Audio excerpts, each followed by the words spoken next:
5 minutes remaining.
And trainer of the horse, they were runner-up, felt that it was excessive. Yeah, I'd rather deal with it as a general rule. That's all. Rather than the specific case. No, fair enough. Okay. You could have written what was going to be said the next day, is what I'm saying. I think there's an element in horse racing. I think horse racing needs to support the whip rules. He may have been hard done by. I'm not talking about the Roger Havlin case in itself.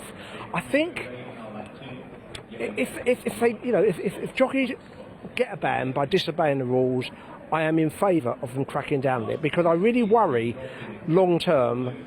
Was it 8 times at Royal Ascot or 10 times at Royal Ascot jockeys got whip bans? And you know it's going to happen. You know it'll happen at Newmarket next week. You know when the stakes are high, they'll break the rules. And just once, I would rather not read about how hard done by people are, because I just like to see a thing with the feeling among the professionals of actually trying to ride within the rules. I think long-term future of the sport is quite important they do. I very much agree. I don't think it's even long-term, to be perfectly honest. I think it's medium-term. Exactly. I mean, if you want the whip ban, the people who are bringing it more forward are the professionals who are breaking it. That's my view. I'm not saying in this case he hasn't been hard done by. The general point that I get a bit fed up with it in general. So I haven't got a particular view on what Robert Havlin did or didn't deserve. Fair enough. But I agree with your general point.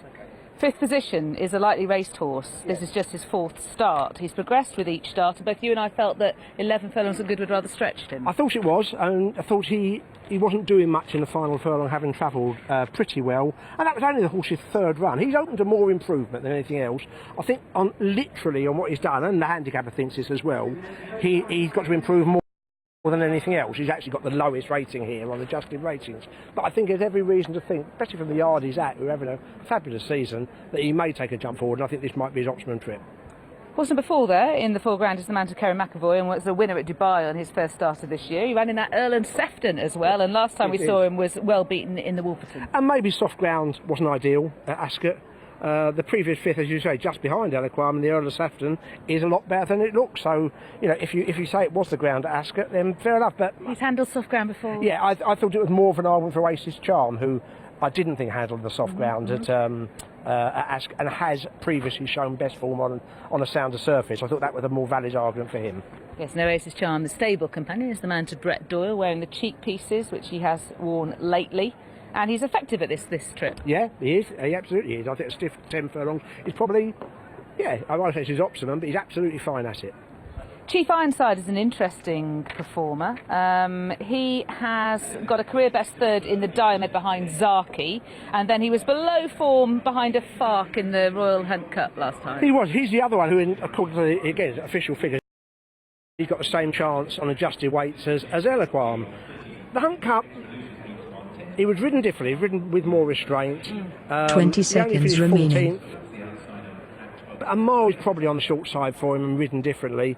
If he could return to his best, and I'd like to see him under a positive ride, I think his best form has come 10 seconds when he's tried remaining. to make a running or ridden positively, then he would have a chance, but he does need to bounce right the way back.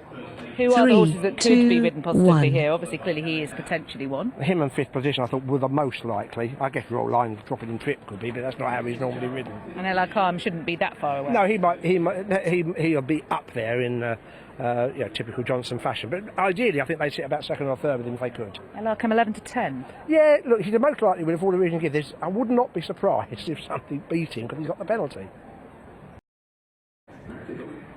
Davis Insurance Services Gala Stakes listed The contest over market 10 is- furlongs. the The runners leave market the has stalls. gone in Extra play. Elusive was slow into stride. Royal Line and pushed up Oasis Charm with the white cap.